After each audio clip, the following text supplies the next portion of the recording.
All right, guys. So, Ellen popped up on my feed, Ellen DeGeneres, and it's by Sunny V2, so I know it's going to be good. It's Ellen just tried to make a comeback. It's not going well. I haven't seen her since she got like completely canceled. Apparently, rightfully so. So yeah, let's get going. I apologize if my voice is still a little raspy. I don't know, this cough's just not going away. But I miss you guys, so I'm going to make a video anyways. Ellen's trying to make a comeback with her new stand-up special, although its reviews have mostly been terrible. She spends most of the special responding to her being kicked out of showbiz. I didn't even hear about this special. There's a special? Which began when someone posted just one single tweet. Right now, we all need a little kindness. You know, like Ellen DeGeneres always talks about. She's also notoriously one of the meanest people alive. Respond to this with the most insane stories you've heard about Ellen being mean. The tweet posted in March 2020 received bad enough replies to begin Ellen's downfall. I worked at Real Food Daily, served her and Portia a brunch. She wrote a letter to the owner and complained about my chipped nail polish, not that it was on her plate, but just that it was on my hand. I worked till closing the night before, and this was the next morn. Almost got me fired. The nail polish story was so unbelievable, the person who wrote it went on Inside Edition. This former waitress claims she was threatened with a 2-week suspension after Ellen DeGeneres complained about, of all things, her chipped fingernail polish. I remember just being like, really? But the story shared back on Twitter. Holy crap, everyone's just turned against her. I try not to like pay too much attention to the celebrity stuff unless it's like a good channel like Sunny V2 or something, but I never really watch regular TV. So this is kind of where I get my info, and wow. Twitter were only getting worse. I once worked at Warner Brothers. One day I was in the elevator and Ellen and her entourage came in. Naturally, I held it for her and asked her what floor she was getting on. Her assistant answered 3rd floor. 30 minutes later, I got a call from my boss saying I was fired because I was harassing her. An old friend worked on her a lot and smiled and said good afternoon to her one day, and she became unhinged. Who do you think you are? No. You don't look at me, yada yada. She said Portia was with her and seemed embarrassed and tried to calm her down. Has forever changed my opinion of her. The responses went on and on and on, all of which being compared to Ellen's classic catchphrase. I mean, we have to at least be fair and say we don't know if all of these are true. Yeah. Always end each show by saying be kind to one another. Audience member Dana DiMatteo then went public with her degrading experience on the show. They tell you, you know, you can't be smarter, funnier than Ellen. She's the comedian and the star, not you. Don't be funnier than Ellen. That's gonna be hard considering she's not that funny to begin with. If you've been a comedian your whole life and you're afraid a random audience member will upstage you, maybe you're just not funny. Dana then revealed that Ellen's completely different when the cameras turn off. How does the Ellen we see on TV compare to the Ellen you saw when the cameras stopped rolling? Totally different. She would only speak to the audience when the cameras were rolling. As soon as they turned the cameras off, she would not even acknowledge the audience. She would just sit on the couch, basically. Which was supported by Hedda Muscat, one of the show's former producers. Did Insider Edition or Inside Edition just go after everyone that's had a bad experience with her? They are really smearing her. Toxic, phony, hypocrite, liar. That's what she is. She agreed that things were different when the cameras weren't rolling. We were told from the very beginning, don't talk to Ellen, don't do this, you can't, you know, go into her office. It was very nerve-wracking, very stressful. We all walked on eggshells all the time. And after the show's DJ also said the same, BuzzFeed launched their own investigation into... Is that who started this controversy? And is that why he, like, wasn't there anymore? This show used to be on in my house all the time on the TV. I remember him being there and then him not being there. So is that why he isn't there anymore? Interviewing a further Or wasn't there 11 anymore? former employees. They were fired after taking medical leave or bereavement days to attend family funerals. Oh, One no. employee who claimed she was fed up with comments about her race essentially walked off the job. Others said they were also instructed by their direct managers to not speak to DeGeneres if they saw her around the office. After the accusations went viral, Ellen issued a statement within the company. Hey everybody, it's Ellen. On day one of our show, I told everyone in our first meeting that the Ellen DeGeneres show would be a place of happiness. No one would ever raise their voice, and everyone would be treated with respect. Obviously something changed, and I'm disappointed to learn that this has not been the case. And for that, I'm sorry. Anyone who knows me knows it's the opposite of what I believed and what I hoped for our show, yet Ellen's former producer certainly didn't buy it. Wait, before she goes, so she wrote this note like she didn't know, but wouldn't it be her rule? And why are you going to go to an office if you don't want to be, like you go into an office, walk around maybe, and you don't want to be spoken to at all? That's just, you know, like why even go at all? You don't have to be there probably. Or you could figure out some way where you don't have to see the people and they don't see you somehow. That's just like really extra rude to be in the office but not allowed to be spoken to. That would be such a weird office environment. When Ellen says she's not aware of this environment, you don't think that rings true? It's a lie. Ellen then took a 2-month break and began a brand new season by addressing the public. As you may have heard, this summer there were allegations of a toxic work environment at our show. I learned that things happened here that never should have happened. I take that very seriously, and I want to say I am so sorry to the people who were affected. We have apology video. She's wearing all white. What? They always do this in YouTube videos with the YouTube apology videos. They wear all white and she's doing it. She's doing the trick. All white is to make them seem more like humble or more innocent in a way. And she's doing it.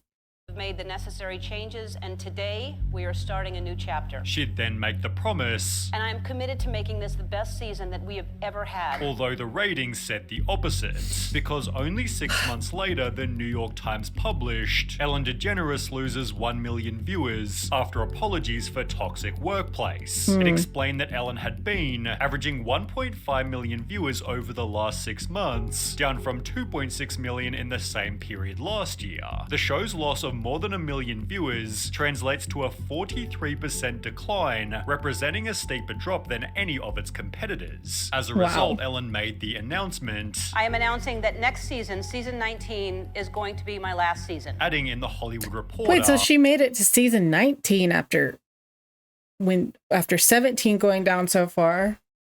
You know, nothing lasts forever. That's a lot of seasons anyways. As great as this show is, and as fun as it is, it's just not a challenge anymore. I need something new to challenge me, with her being exposed That's also why. clearly having an impact. She'd state the expose destroyed me, honestly. I'd be lying if I said it didn't. And it makes me really sad that there's so much joy out there from negativity. It's a culture now where there are just mean people. And it's so foreign to me that people get joy out of that. These mean people responded stating, She's blaming them.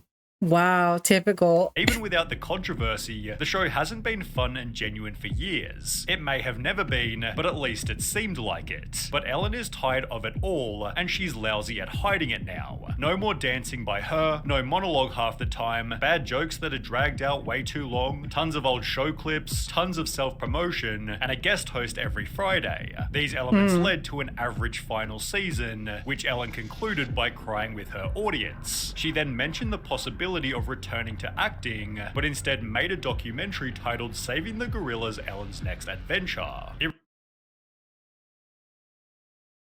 The heck is that? It released in 2023, but with only 100 reviews on IMDb. Why didn't she promote it? I never saw this. Or maybe no one wanted to promote her. That's possible too. I don't know how it works, but it seems like bad publicity to just post Ellen and promote her work. What? I wonder if it's I was gonna say I wonder if it's good, but I mean, I don't know, it's just irrelevant. I'm not gonna watch it. And this likely being the first time you've heard of it, it's safe to say it Yes. performed pretty poorly. Ellen rather went back to living a quiet life until April 2024, when she'd make a new announcement. You may have heard that I'm doing stand-up again. If you want to come see me, I'll be sharing some news tomorrow at noon. I suggested she'd announce a stand-up tour to be recorded and posted by Netflix, also adding, yes, I'm going to talk about it, referring to her being cancelled. Titled For Your Approval, the special begins with Ellen walking up a flight of stairs, each referencing a headline that ruined her reputation. She acknowledges the tweet that started her downfall, as well as the employees who spoke out against her, then begins the actual show with a joke about her fall from grace. Sorry. You know, I used to I don't think she should mention this anymore. I don't think she should ever mention it again. Ooh. She would need to be like twice as funny as any comedian's ever been. She shouldn't mention this. say that I didn't care what other people thought of me. And I realize now, looking back, I said that at the height of my popularity. I'm here because I love doing stand-up, I miss doing stand-up, and I like making people happy, and I do care what people think. Now, this is a pretty respectable angle, as it feels extremely honest. Yet it also seems like a sneaky request for pity, which as a high-profile celebrity, you'll simply never get. I don't know. If she'd stopped there, it wouldn't be bad. But I'm guessing... because this is all about her comeback not going well. Let's see what happens. Talks about what she's been up to. All right, well, let me catch up on what's been going on with me since you saw me last. Oh, this is... Oh, yeah, I got kicked out of show business. Then makes some pretty funny jokes about her new reputation. Everybody heard that I was mean. Everywhere I go, I know everyone's heard that I'm mean. I know when I walk into a restaurant, people are watching, waiting to see if I'll be mean. Ooh. Oh, look, she's reaching for butter. I thought she was gonna hit somebody. On the contrary, there are some pretty out-of-touch segments. For example, her joking about her car features, which you'd clearly only find in a luxury vehicle. Then there's that one, that button that inflates the back of the seat. You know, the one that makes you feel like you're getting spooned by a pregnant woman. She also makes this out-of-touch joke. We're all interested in different things. We're all good at different things. I was talking to someone the other day, and they said, Ellen, I don't know how you get on stage in front of people. I could never do that. And I said, well, I don't know how you dry clean clothes. But as an overall, it's kind of rude, right? Am I wrong? Like, I don't know.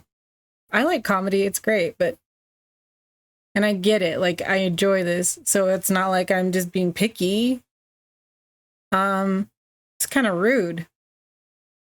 Special isn't terrible. Its audience rating of 5.4 stars feels fairly accurate, although as you might expect, simply because it's Ellen, the articles written about it have been pretty brutal. Ellen DeGeneres' unfunny Netflix special leaves so much unsaid. Ellen DeGeneres lets herself off the hook in self-indulgent Netflix special. Ellen DeGeneres is unapologetic, unrelatable, and totally insufferable in her new Netflix special. Then right, the problem with For Your Approval, aside from the fact that it's almost never funny, is that it feels so disingenuous, so calculated to rehabilitate an image and preserve that triumph for prosperity. Another article stated it's one of the weirdest stand-up shows in recent memory. Half observational punchlines, half closing argument in a trial, featuring DeGeneres as her own defense attorney. Neither half works on its own. Taken as a whole, it's an exhausting mess. It also adds self-awareness is different from taking responsibility. DeGeneres offers no apologies or even explanations for her behavior, yet in other more favorable reviews, unapologetic was used as a positive. I like the fact that she's rather unapologetic. It's highly refreshing and honest. This extreme divide can be seen by the audience reviews on Google. There's almost an equal amount of 1 and 5-star ratings. A sad representation of the black and white thinking that plagues the internet so heavily today. You know what the saddest part about all that is? Amount of 1 and... Like, okay, if this is the actual rating, it's only 50. And that gorilla movie that she made, that one only had 100. So like if it were like tons and tons and tons and tons of reviews, you could say at least people are watching, but they're not even watching. Or they just like, they don't have an opinion. They don't care. That's worse, honestly. And that was on Netflix. What was this one? Does it say? I don't know if it says. Okay, 1,800 ratings. It's a bit better. It's crazy how quickly a person's image can change. But the problem is she was just constantly talking about positivity and kindness and all that stuff. So if there's anything different that she is in real life, then eventually, of course, people are going to call it out. Because that's fake. Nobody likes fake. I better go because I can feel my throat starting to get me. So if there's anything that you want me to watch, I can read it in the comments. Yeah, Happy New Year. I love you guys, and I'll see you in the next one.